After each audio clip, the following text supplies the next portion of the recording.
Hi everyone, ఈరోజు అయితే మరొక డిష్ మీ ముందుకు వచ్చేసా. మీకు అర్థమై ఉంటుంది కదా. ఈరోజు అయితే బెండకాయ పులుసు అనేది తయారు చేయబోతున్నా. మన పల్లెటూరు వాళ్ళు చేసే స్టైల్లో, దీంట్లో ఎటువంటి మసాలాలు కూడా యాడ్ చేయకుండా చేస్తున్నా. మీరు కూడా చూసేయండి.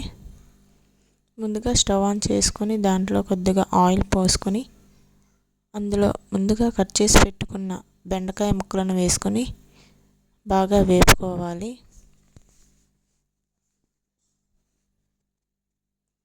ఇవి ఒక 70% వరకు కుక్ అయ్యాక వీటిని ప్లేట్లోకి సర్వ్ చేసుకోవాలి. ఇలా ప్లేట్లోకి సర్వ్ చేసుకున్నాక అందులోనే కొద్దిగా ఆయిల్ యాడ్ చేసుకొని మనం ముందుగా కట్ చేసి పెట్టుకున్న ఉల్లిపాయ, అలాగే పచ్చిమిర్చి, అలాగే కరివేపాకు, వెల్లుల్లి రెబ్బలను కూడా వేసుకొని వీటన్నింటినీ బాగా ఫ్రై చేసుకోవాలి.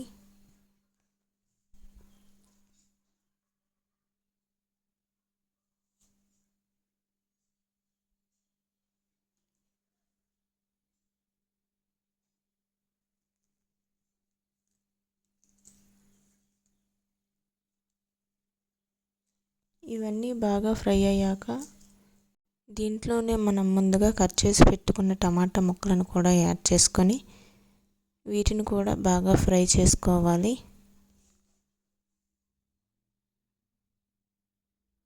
ఎంత చక్కగా ఫ్రై చేసుకుంటే అంత టేస్టీగా ఉంటుంది మన బెండకాయ పులుసు అనేది. చూసారుగా ఎంత చక్కగా ఫ్రై అయిపోయాయో.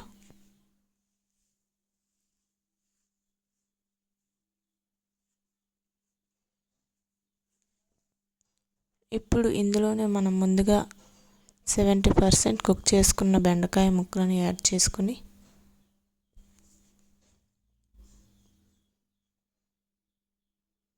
అవి బాగా ఫ్రై చేసుకోవాలి.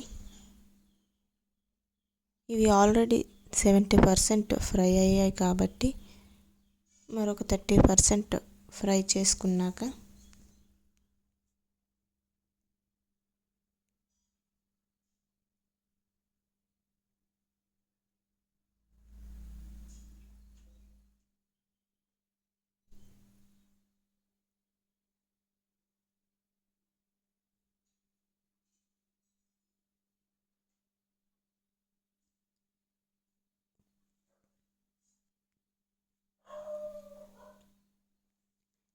ఇలా బాగా ఫ్రై అయ్యాక అందులోనే తగినంత పసుపు, అలాగే మీకు ఎంత కావాలో అంత కారం కూడా యాడ్ చేసుకోవాలి.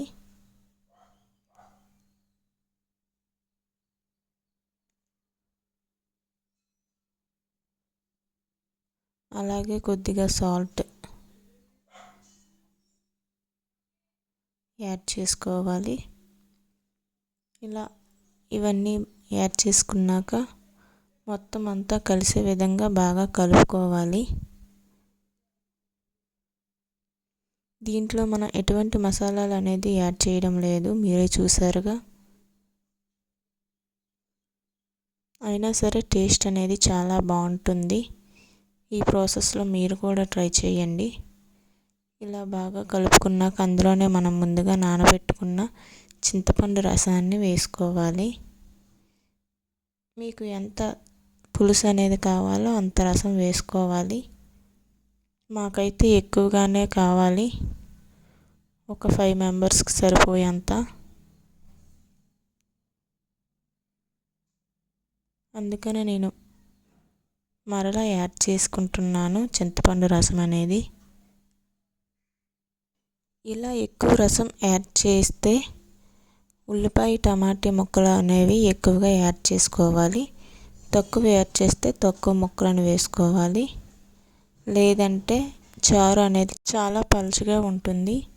ఇలా చింతపండు రసాన్ని యాడ్ చేసుకున్నాక ఒక 5 నిమిషాల పాటు మూత పెట్టుకొని తీసి చూసుకుంటే మన బెండకాయ పులుసు అనేది చాలా చక్కగా రెడీ అయిపోతుంది. చూసారుగా ఎంత చక్కగా రెడీ అయిపోయిందో. ఇది కాస్త చల్లారిన తర్వాత చూస్తే చాలా దగ్గరికి అయిపోతుంది.